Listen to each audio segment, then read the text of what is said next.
Welcome to B2B No Bull. That's right, no double speaker gibberish, no talking heads. This is a safe place to talk about what you as professionals in the space can do to look like heroes to your bosses, make sales very happy, bring success to the organization, and that bottom line. Let's get started. Hey everyone, welcome back to B2B No Bull. I'm Liz Brohan, and even though Mary Olivieri couldn't be with us today, I am here with somebody who tends to turn cynicism into strategy and can still show up with a clean deck, and that would be my brother Mark Brohan. Thank you, Liz. You know, the thing is, bullet points can't fix leadership, and we're going down deep into the role of leadership in business performance, especially when growth is slow, pressure's high, and everyone's looking for someone to blame. And the CEO has to drive that from the top up to the bottom up to all things in between. Yeah, I couldn't agree more. So CEOs, we're definitely talking to you today. But anybody else listening, you're going to hear a lot of great advice that you can take to your executive team and help get things rolling. So we're very excited today, because we know that, you can't get to results, you can't innovate customer experience, and you can't drive revenue unless there's great, strong leadership at the helm. And lucky for us, we've got the perfect person today to break all this down for us, Barry Litwin. Barry is a very accomplished CEO. He has led companies that are billion-dollar-plus organizations, and they actually represent every sort of business model, from private companies to public companies to private equity. And he has done this in the industrial space and also in the retail sector. Today, he is CEO of Test Equity, but he has also been the CEO at Industrial Supply, Adorama, and Party City. So welcome, Barry. Thank you for being here. Yeah, so you've led transformation. You've delivered it from, slowdowns to turnarounds. Barry, you don't just talk transformation, you deliver it. But how do CEOs do that? Yeah, thanks, Mark. And I'm clearly excited to be here today. And I think you both nailed it. I mean, transformation effectively isn't theory. It's really a daily discipline. It's operational alignment, and it's leadership that effectively shows up each day and is authentic. Well, then let's just get right into the thick of it, right? Because we know that you have built strategy models that actually help you step by step get to transformation. Can you unpack some of that for us? Sure. I think in many cases, for many large organizations, they feel in some cases that they have to go externally to large consulting companies to try to tell the organization what they need to do. And I've always had a viewpoint that I think the best ideas are already inside the business. It's up to the leadership and the senior leadership team to pull those initiatives together and to send the company in a direction that it knows it has to address. So the framework that I've developed over time, it's pretty simple. It's called a 5x5 framework. And to start it off, it really starts by defining what a company's North Star is going to be. And a North Star, as you know, it's really critical to aligning the leadership, the employees, and the stakeholders to some common goals, ensuring that, effective decision-making and prioritization can happen within an organization. Typically, I like to focus on a North Star that delivers a leading customer experience for a business. We can all relate with customer service and great companies that deliver it. We generally like to stay with those businesses. And this kind of North Star generally creates long-term customer loyalty and is something that employees, I've found, can really rally behind and understand.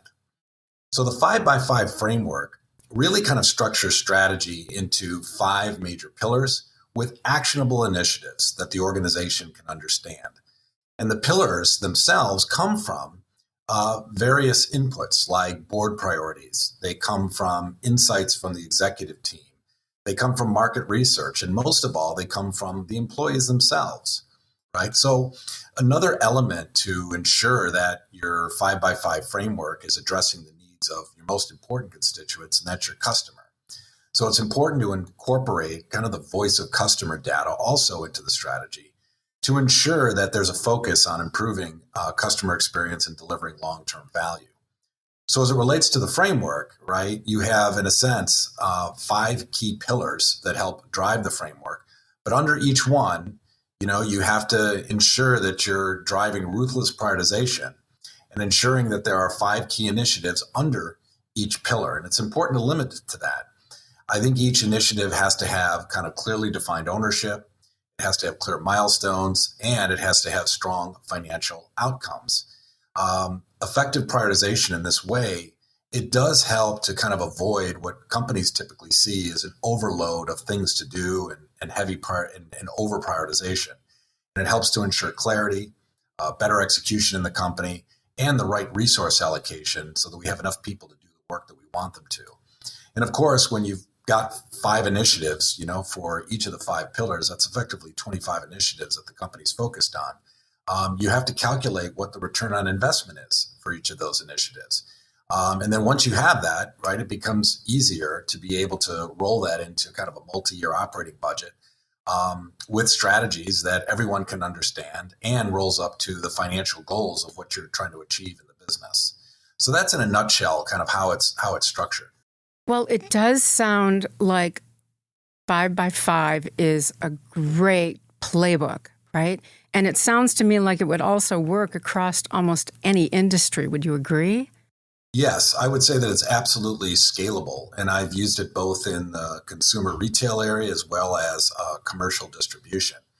I was running a consumer retailer, and we found that the strategy that was needed where the 5x5 helped out was to really help invigorate the overall brand of the business and to help carve more market share within a crowded and consolidating consumer electronics market.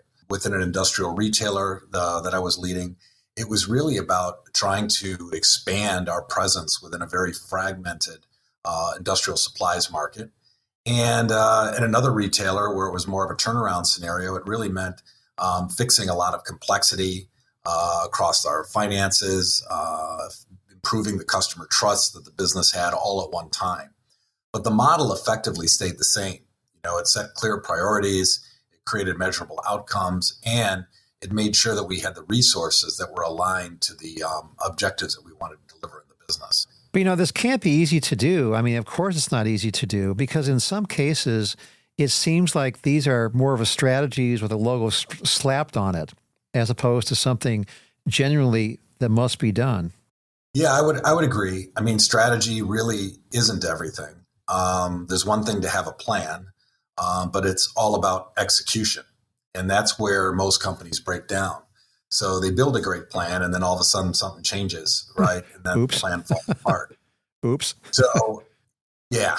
Well, I think we should go there. I love talking about implementation. So tell us a little bit about how we actually execute 5x5.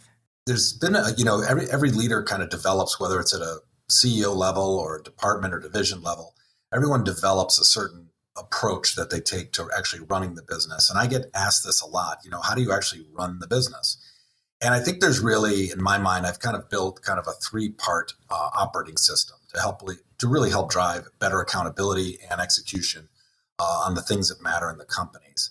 And so what I tend to do is I look at a organization in 52-week increments, right? You got 52 weeks to a year. And I think every week, right, there's a plan and there's an opportunity to excel, right? And in order to be kind of that kind of focused, I develop what I call weekly hub meetings.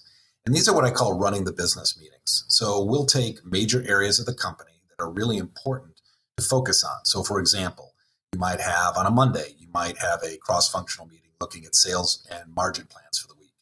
You might have on a Tuesday a focus around how is our direct sales force performing in the market. You might have on a Wednesday focusing on the supply chain and efficiency in the business. You might have something around digital transformation, right? You might have something around people. So whatever the 5 key areas that you think are important to really run the area of the company that you're responsible for or the whole company, it's important to kind of set at least an hour each week to have structured sessions to go through the performance for that week so you can become really knowledgeable about what's happening in the business and be in a position to course correct and make changes in the company because undoubtedly things change every day. So that's kind of the first phase, right? I'll call it the 3-part operating system. The next part would really be around making sure that you're paying attention to the initiatives, right, from your 5x5 and making sure that those are getting executed well.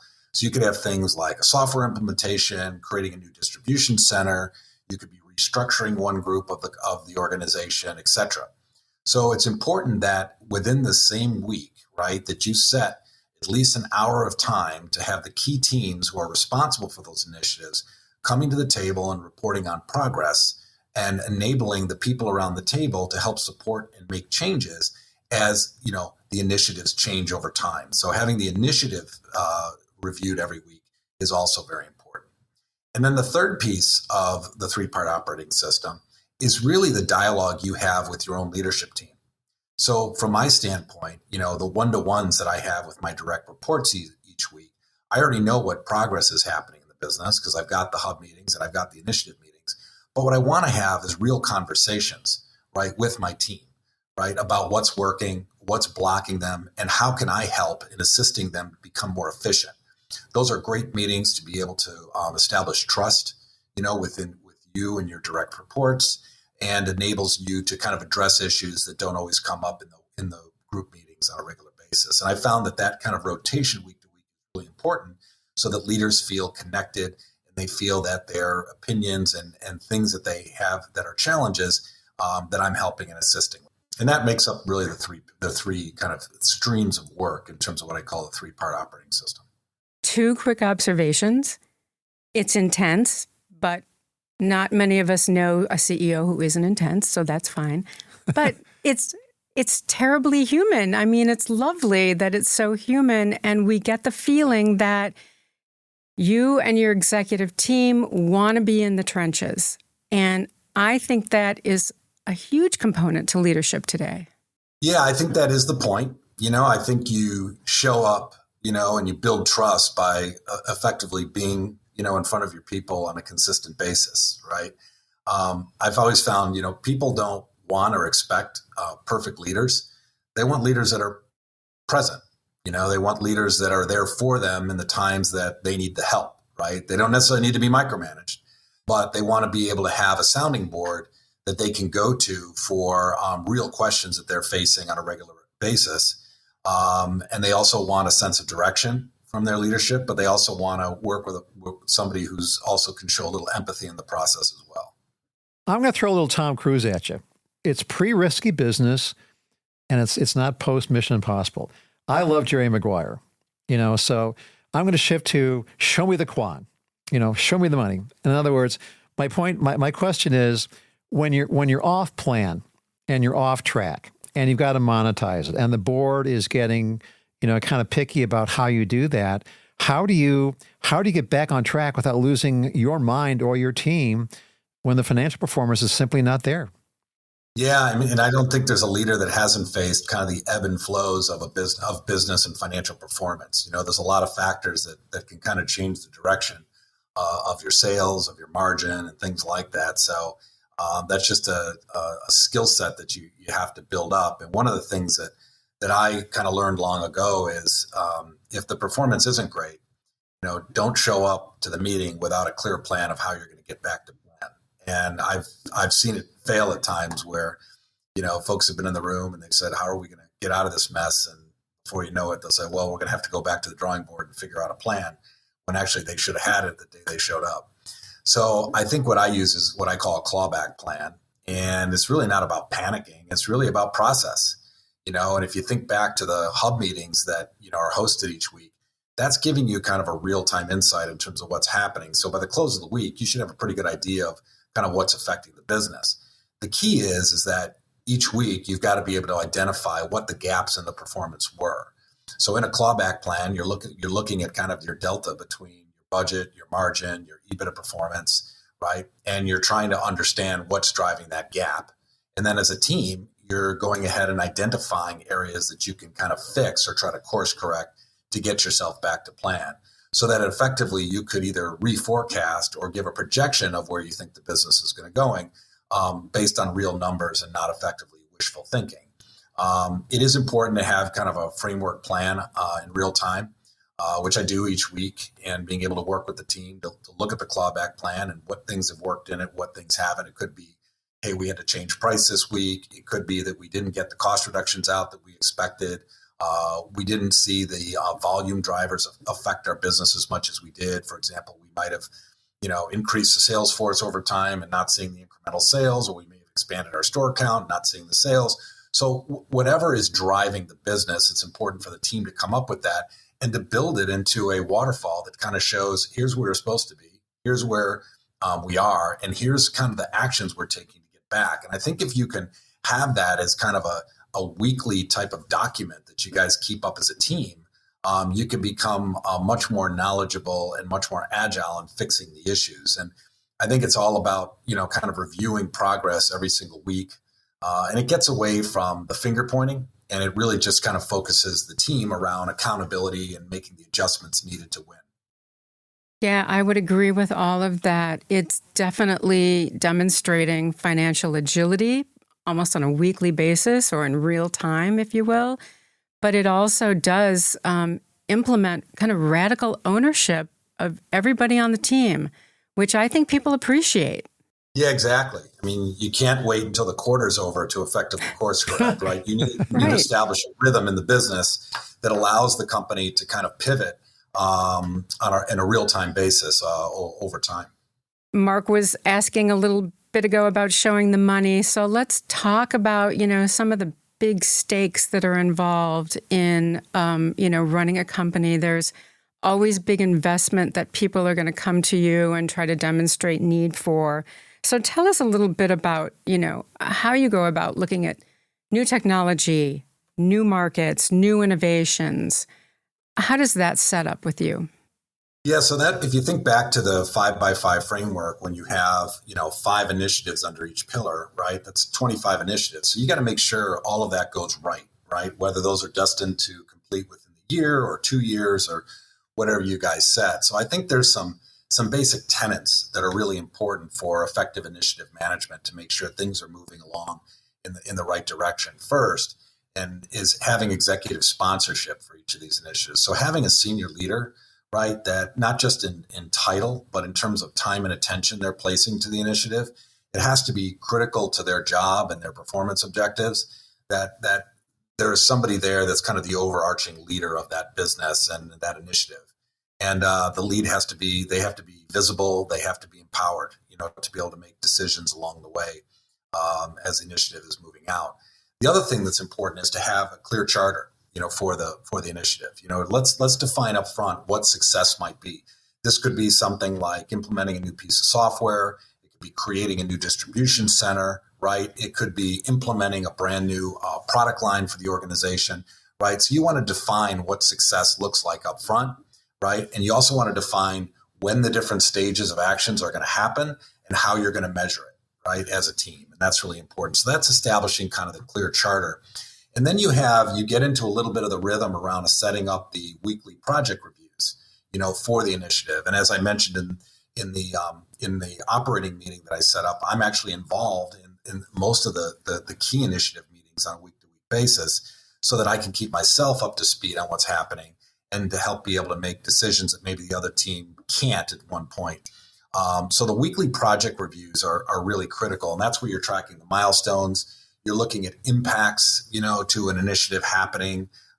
Maybe some coding and development got delayed for some reason, or you had trouble getting a permit at the time you wanted to break ground on a new distribution center. I mean, there's a million things that come up.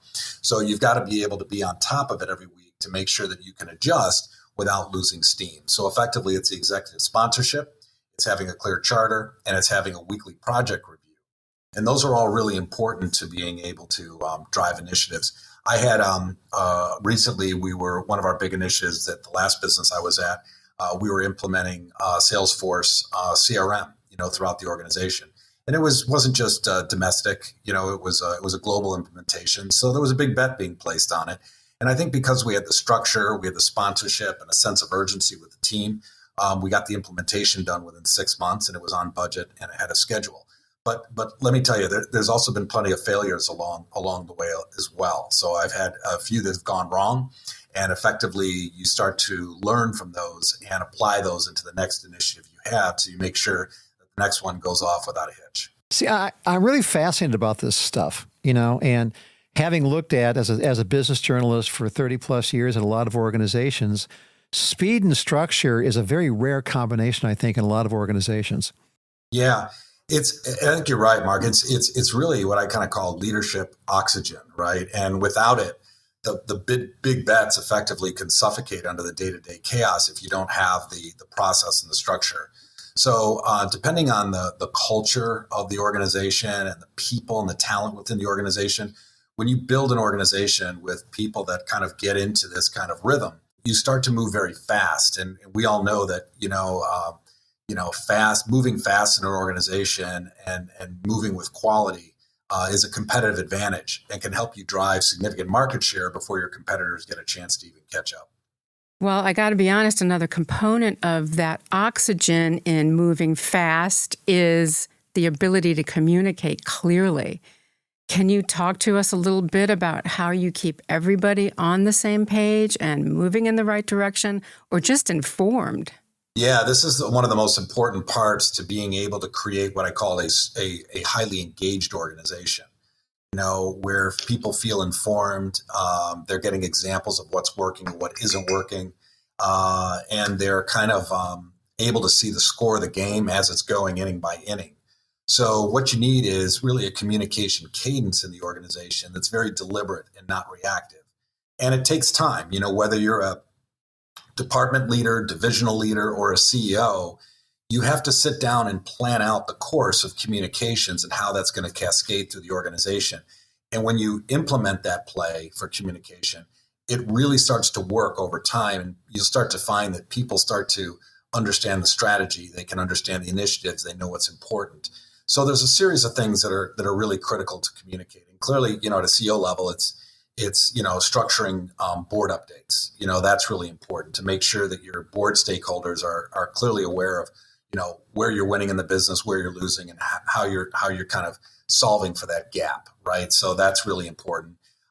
Making sure that you have ongoing communications with your own leadership, right, on what's working on a week-to-week basis and where we're headed for the quarter and the year. But I think one of the areas that's really important to gain what I call true organizational engagement is having what I call vote meetings. They're called Voice of the Employee. And whenever I've entered a business, I always like to create small group sessions with cross-functional teams throughout the organization. I generally tell the people that come to the meeting that no bosses will be present. And it's really a way for me to kind of hear from folks that are, doing the day-to-day work on the ground, what's happening in the business. Do they understand the strategy? Do they have questions? And there's usually 3 questions I ask during these vote meetings.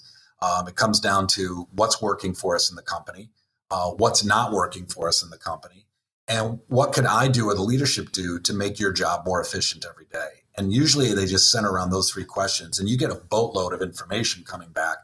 And I find that when we prioritize in solving for those, it doesn't have to be all of them, but if you solve for them on a regular basis and you tell the organization that you made a change, could have been a question around benefits, could have been a question. Folks in our warehouse organization would always be looking for new equipment, new RF scanners, what have you. When they got that, all of a sudden you're establishing trust, right? Because the folks in the organization are looking at leadership saying, wow, they're actually asking me my opinion and they're actually delivering on what I'm asking for. So that creates high engagement at that point. And then at a broader level, you have to have schedule in, key town halls. And a lot of companies do this, but those are opportunities to really align the company around the strategy and what progress is happening during that, quarter or for that half year. Right. It's an opportunity also to really celebrate success, and having the key people that are responsible for the big bet, so to speak, coming to the table and getting the organization to congratulate them for a great job. And that really creates a lot of energy in the business. It also allows leadership to talk to the organization about sometimes not so good news. If the business isn't performing well, being able to share with them what's happening and then how we're changing. right? So I think I think along the way, it's important to align with your communication leader, your CHRO, and others in the business, and developing in a sense, a communications toolkit, how you're going to communicate through either, emails, Zoom meetings, developing, kind of a company's social media network that allows you to communicate what's happening in the business so that everyone in the company is aligned from headquarters to the warehouse floor to the sales, you name it. And so it is really about satisfying people's desire for clarity. And that, what I find, is one of the biggest drivers of improvement engagement. If you're not communicating regularly, remember, someone else is writing the story for you. You don't want that to happen. No, absolutely. You've through this process, you're able to kind of eliminate some of those comments of, I don't know what's going on, or I don't know where the company's going. So that's huge. And then more importantly, you've really established that people are going to be listened to, and you're going to act on what you learn. That follow through, that delivering on the promise, those are huge within an organization. And that translates to how we treat our customers, right? Sure. But now, Barry, it's Game Show Network. We're going to have some fun. So Barry, come on down. It's what I mean by it's lightning round. We throw scenarios at you, and you hit us with your leadership moves. How does that sound? You ready? Okay, I'm good with that. Okay, you'll be ready for the first one because we already kind of covered a little bit of it. So, CEOs under pressure, growth is a little flat. What do we do? Oh, good one. So I think the first thing is get visible in the company, right? Don't hide. Make sure that you're out communicating with the organization, and not just through Zoom and through email, right? But actually being on the floor. So a lot of times when that happens, I'll travel out to some challenge markets or some challenge facilities, right? And start talking to people and in a sense, being transparent about the issue. I think you want to re-clarify, in a sense, the North Star and the 5x5 plan that you're running for the business. And I think momentum, I've always said, kind of starts with being present. All right, now here's one that's near and dear to my heart. The board is skeptical about marketing spend. How do we overcome that? Oh, okay. Well, there's a lot to unpack there, but I would say, for me, when you're investing in your customer, right? There's three things that are important that you have to kind of keep moving in the right direction. One, your customer lifetime value has to keep stretching out, right? So that's really important. So I would tend to kind of use CLV as a way to kind of say, how effective is our marketing spend relative to customer lifetime value? The other two pieces is, how are we doing relative to acquisition of new customers? So are we bringing on new customers with the marketing spend? And what's that return on investment? And the same thing on retention, which is even more. I mean, if we're continuing to invest and we're keeping our customers longer and longer, that's a really good thing. And I would say, totally, I think revenue and profits is how boards kind of think of the world, not so much in terms of impressions. So I think it's important to tie marketing related actions to actual sales and profit, and to give an explanation of how it's really helping on that front. I was remiss in not mentioning this during lightning round. We don't have bankrupt on the wheel, for one. And then two, you don't have to ask your questions in the form of an answer. But having said that, you're launching a new tech stack and teams are resisting. What do you do? Well, I think at that point, you're making sure that you're assigning the right executive sponsor who can actually also help communicate to the teams on the why this is being done. I think in the charter, and being able to build out the milestones in terms of when certain aspects of the software implementation will start to implement, it's going to be important to show some quick wins, right, into the rollout. Like, what's going to happen to the organization as the software system starts to roll out. And then I think it's important to communicate the why. People do want to understand why something's getting done. They don't like to be, in a sense, steamrolled and saying, hey, we're doing this without an explanation. So as I always say, change management is really important in any type of initiative implementation. So communicating, why it matters and being able to show the wins week to week will be a really good way of getting greater buy-in over time. Okay, I think we did it. I have to be honest, even though we mixed our game show metaphors, we covered a lot of ground today. Hey, And Barry, I have to say that this episode really felt like a master class in leadership, and we can't thank you enough for the kind of value you've provided our listeners. I myself will probably go back and listen to this episode time and time again. So thank you so much. And if other people want to learn more, where can they get in touch with you? Oh, sure. And I appreciate the time. The best place is LinkedIn. It's really good. I have a couple articles that are out there on the 5x5 framework and the management operating system that I've written. So you can get access to it there. And I'm always happy to talk strategy, transformation, or execution frameworks. That's great. So there you go, folks. It's a complete toolbox for leadership. I recommend everybody kind of study it a little bit. I know I'm going to. And the other thing I'm going to do, in addition to thanking Barry for his time today, is to thank our sponsors. I'd like to thank the Motion Agency. They were recently ranked by B2B Marketing as the #2 fastest growing B2B agency in the country. So congratulations to them. And also I'd like to thank our sponsor, Embas. They are a consulting firm that specializes in content, strategy, and change. Thank you, everybody. Until next time, let's keep it real. And the wheel's spinning.